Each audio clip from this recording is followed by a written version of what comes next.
Let's do this. Loren was training against makeshift dummies in the newly formed outpost in Hammerhands. Most of the soldiers were attempting to get some rest, but she was still preparing. Sarah knew it was because of what they were just told by Apollomesho. You should get some sleep. Loren stopped for a moment and looked at Sharon over her shoulder. She ignored him and continued. He was a little taken aback by being dismissed, like he was only a slave to her again. He had thought they had become closer than that. Saren walked up to her, but her training did not stop. Loren struck down every sparring dummy within her reach. It did not take her long to destroy every single one. With nothing left to attack, Loren could only stand there, panting. Saren examined her, the grimace on her face, the sweat on her brow, the white in her knuckles. He swallowed, seeing that she was so very determined to sacrifice herself. Loren, do not speak my name. Not now. Her voice shook. Loren.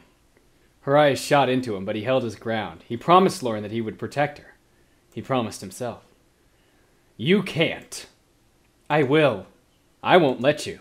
You can't stop me! Saren's sword suddenly clashed against Loren's. She jumped back with her eyes wide. She could have tapped his sword away with ease, but instead she used all of her strength to knock him away. They paused for a moment and looked at each other. And then they simultaneously attacked. But not in earnest. They were sparring so that they could tell each other everything that was on their minds, that they could not articulate with only words. Sadness, exhaustion, despair. Neither was stronger than the other, not on this battlefield. Their swords crossed and lunged, swinging through the air almost as if in a dance. This time, she wasn't dancing alone. Loren pierced the space beside Saren's head with her sword. Her arm slid over his shoulders, and her body feathered his chest. Saren inhaled as she pulled away. She spun to strike him low, but he blocked her, sending Loren somersaulting backwards. And yet, he was somehow waiting for her on the other side. He was always there, preparing for her next move. She grunted and used her raw power to cut through his offense. Now they were expressing frustration. Then anger. Regret. Saren had to use all of his strength to keep her from slicing him in two. Her hard eyes wavered between the reflections of their swords. He knew she didn't want him to give up. She needed his sword as sharp as hers. Saren pushed their arms away, and their swords tangled. Loren fell forwards against him, her head meeting his, but only so close. Their eyes never parted, and they could feel their hearts beating in their very lips. Desire. Shame. Loren pushed away from him, untangling her sword and whipping it defensively in front of her. Love.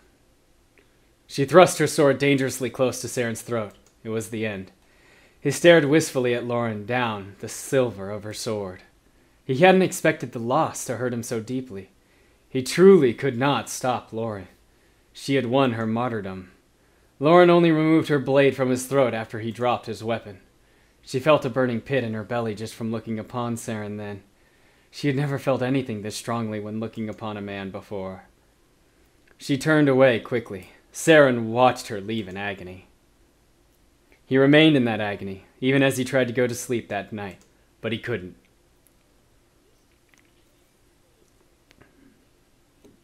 Saren found Loren waiting in the middle of the lake. She was staring up at the moon, and nothing more. She heard Saren and turned to face him. Tears stained her cheeks. Saren instantly walked into the water. His heart pounded against his chest as he slowly submerged himself, his eyes never leaving hers. She stood still, waiting for him. Her body ached from more than their battle. Saren pushed through the water until he stood directly in front of her. He stared down as he took in her beauty and her pain. He wanted her to want to live. He wanted to be her reason to live. Saren pulled Loren into him, and into a passionate kiss he had wanted to give her for a long time. He hoped his every meaning was clear as he worked against her mouth, his hands guiding the back of her head into him. Loren responded with her whole body. New tears streamed down her face as she broke completely open to him. For once, she was not battling her own feelings for him. She let his kiss knock her away from any sense of right or wrong, from every title and position. She was just a person who needed someone to say her name so tenderly. She craved the feel of Saren's skin and the warmth of his body. She wanted to know how he tasted. Saren moved Loren to the edge of the lake, not once breaking their kiss. He laid her down against the shore, still half in the water.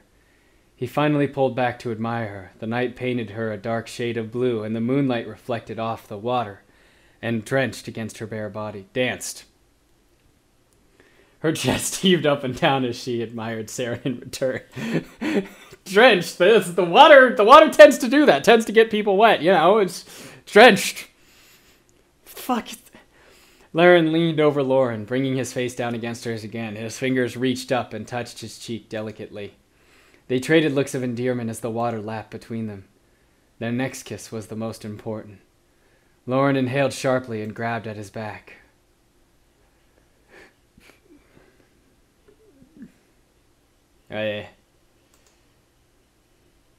Saren became a reason to live that night. Loren's determination to sacrifice herself was completely shattered.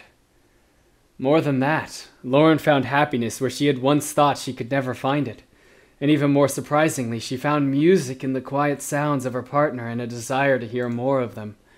Saren's happiness had become her own.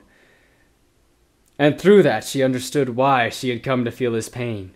She understood why it now hurt to see a man in bondage, or any slave. She could not stand to see him so stifled. She enjoyed the power that Saren had, over her and over every obstacle that dared stand in his way. He was worthy of her. He was more than worthy of her. He was worthy of any woman in Arvathorn. But he chose her. They both decided to curse anyone who challenged their love to Inferno. Loren was prepared to be cast out from the Citadel, and Saren was prepared for any harsh word or punishment. It would be completely worth it for that moment. Aww. The time had come. War drums sounded in the morning. Loved ones kissed the soldiers goodbye or traded longing looks across formation, ready to end the war, so that they could give each other a better tomorrow. In the morning, the armies assembled and were given march orders. The Grand Army was to march right into Everburn and conquer the day. It was up to Princess Loren to lead her army against the evil forces. She had to give instructions to each army, knowing that each one had their limits, and if they could not succeed, she would have to intervene. The first wave of demons residing in the Smoky Mountains revealed themselves. It was time for her first call.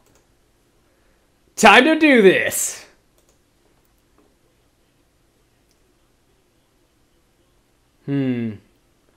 Enemy level very strong.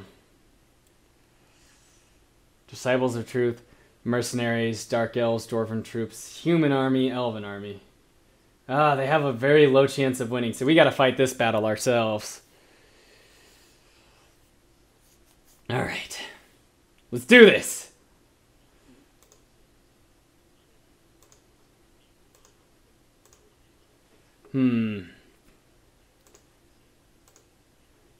Ow, ow. Take this!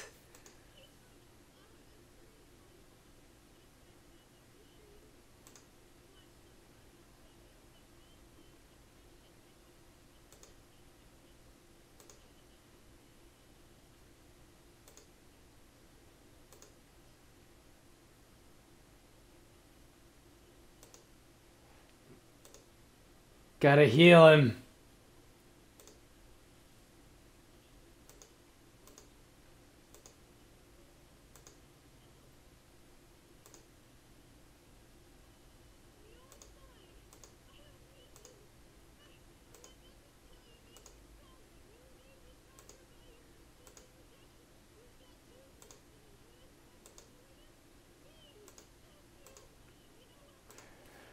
Ba-ba-ba.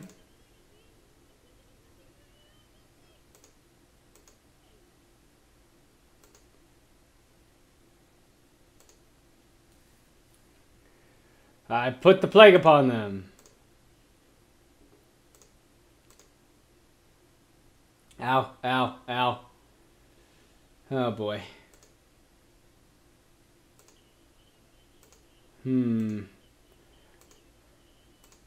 This is definitely a difficult fight, I gotta say. Alright. Hit him with that. Hit him with the tornado. Finish him off! No, he's not dead yet. Damn it. There's only one person left now. Okay. Inventory. You're gonna need to heal yourself. Take a health potion. And meanwhile... And boom!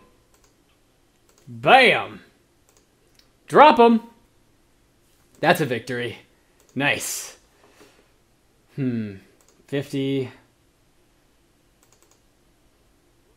24. Oh, he's got another... Increase your ailment resistance. You keep getting ailments on you. Packs of Inferno Hound work their way from the crags and boulders. They snap their huge teeth and blaze with deadly fire. Oh boy.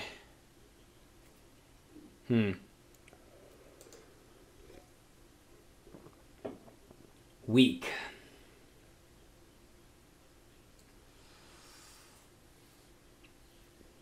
Okay, so these guys are weak. So let's go for it, mercenaries. Yes.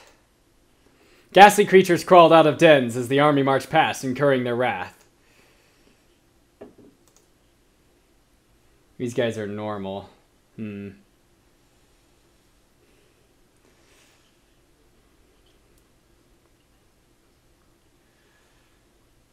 Let's try the...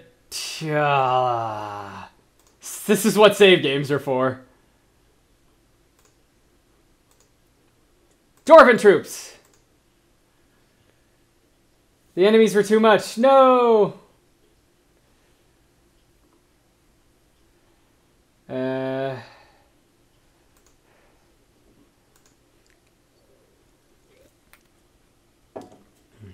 Alright.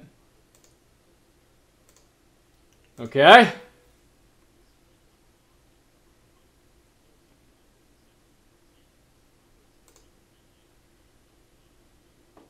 Ugh, fucking cure-alls.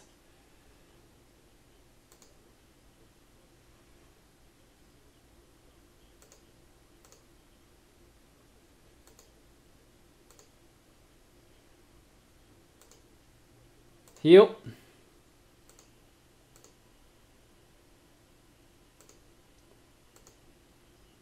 Crushing blow.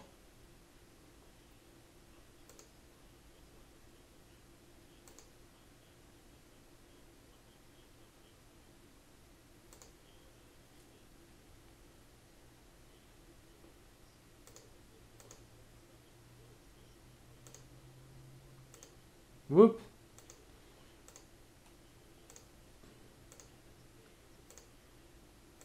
Take this guy out. All right.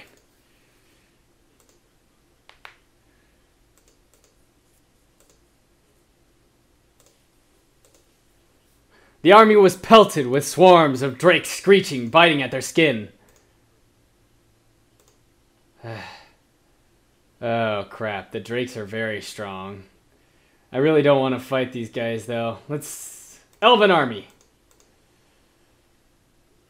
Yes! Lumbering golems blocked the path. They looked extremely formidable and unwilling to move unless by force. Human army. They were victorious! At the top of the mountain, walking skeletons in arcane robes waited for them. They were likely expert magic users, bent on murdering every last one of them. These guys are strong. Disciples of Truth! Damn.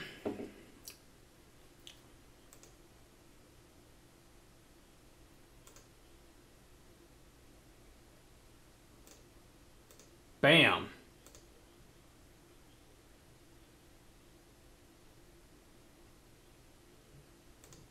Take this.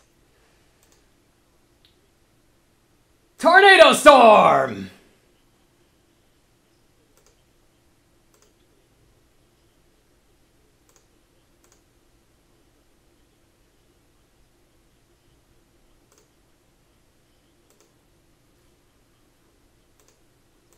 Boom!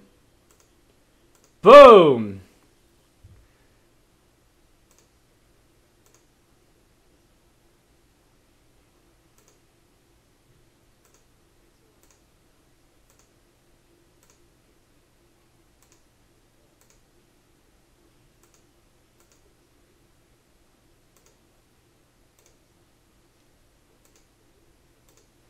Boom!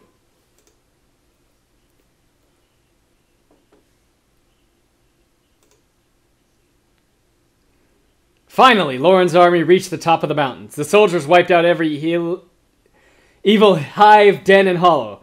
The brooding congregates were purged, every demon was dealt with, and the road to Faust's castle was finally clear. They would have to find a secret lair within. At the gates of the Twisted Castle, they feared what they would find within, and who would not walk back out. Loren split the heroes from the army and opened the doors to the castle herself. Inside was the crumbling interior of a mistreated building. The heat was almost insufferable. The castle was built upon the tallest volcano. It will only get hotter from here on. I know I'm a fire mage and all, but even I think this is too much. Where do we go from here? Everyone looked back to Mirth. He is behind a door that mortals cannot see. He is underneath us now, in the heart of the volcano, but the entrance is sealed with death magic. I can sniff that out for you. The useless dark witch just has so many uses, it seems. Really? Is it that simple for you? Death is my middle name. Now let's see. It's right over there. She pointed out at a solid wall, but she smiled confidently. Don't all rush over at once. Are you positive, witch? Don't trust me? Fine, I'll kill Faust myself. Shambara brisked past them and up to the wall. She looked back only once to roll her eyes and then easily slipped through the wall and disappeared. She's gone! No, I'm not. Just step through, you babies. It looks like Shambara was quite helpful. Saren cast a judgmental look on all those who had doubted her. One by one, they broke through the illusionary wall and walked into pitch black. Draco lit the tunnel with fire magic, allowing them to wind down through the tunnel, deeper into the volcano. The heat of the magma was growing more unbearable with each step, but they pressed on, knowing the importance of their mission.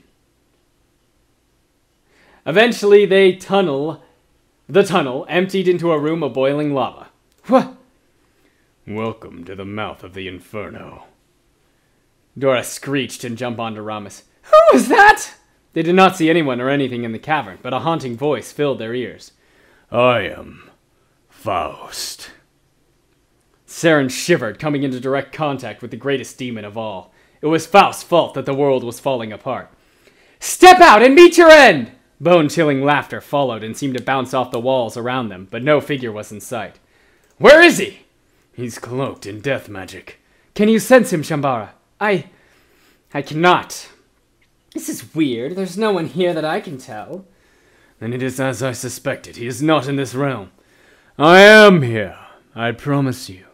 I am here and I will soon be everywhere. Death will consume your civilizations. The fires from Everburn will fill your rivers and dry your seas. The world will return to how it should be, and the gods will have no one left to challenge us. For you have done well in gathering the strongest in the land and bringing them straight into my hands, where I will crush them. No! Your minions are few and scattered. We have decimated your forces. Demonic laughter sounded again. The living are so greatly flawed. Fools! You think you have won? You have yet to meet my army. The floor shook and the rocks broke from the ceiling, disrupting their balance. What you feel is the rise of my kin. The rift between realms is widening. What? There's even more demons? No, more death knights. The volcano shook again. Everyone shuddered at Fost bellowing. He's lying. There are no more. We have him cornered, so he's no other choice but to deceive us. But what if he's right? What if he really has another line of defense that we didn't account for? He's lying! The cavern shook violently once more. Now is the dawn of our return. Avavorn returns to the hands of the dead. The quake did not stop. The ceiling began to fall apart around them. Watch out! The walls are crumbling in! We have to get out of here! No! Loren! Saren dodged this large stalactite that crashed right in front of him. Come out! Come out and fight me! Loren screamed into the darkness, but Faust did not answer. Loren, we must leave! You'll be crushed! Don't you see? This is what he wants! Daughter, hurry! A booming crack above them shot Saren's gaze up just in time to see the entirety of the ceiling splintered and ready to fall. Time slowed. Loren! He dove forward, attempting to reach her. Loren's scared eyes were the last thing he saw before the avalanche consumed them. Hey, this is RPGatWill. I hope you liked this episode of Loren the Amazon Princess. If you want to check out some of my other material, you can click on my channel link below, or you can even subscribe if you'd like. I like to do some silly songs on the side, along with my RPG work. If you want to see some more group-oriented stuff, there's another channel called Gaming Idiots TV that I take part in. That's where we do all our group stuff, so I'll provide a link below if you want to check it out there. See you next time.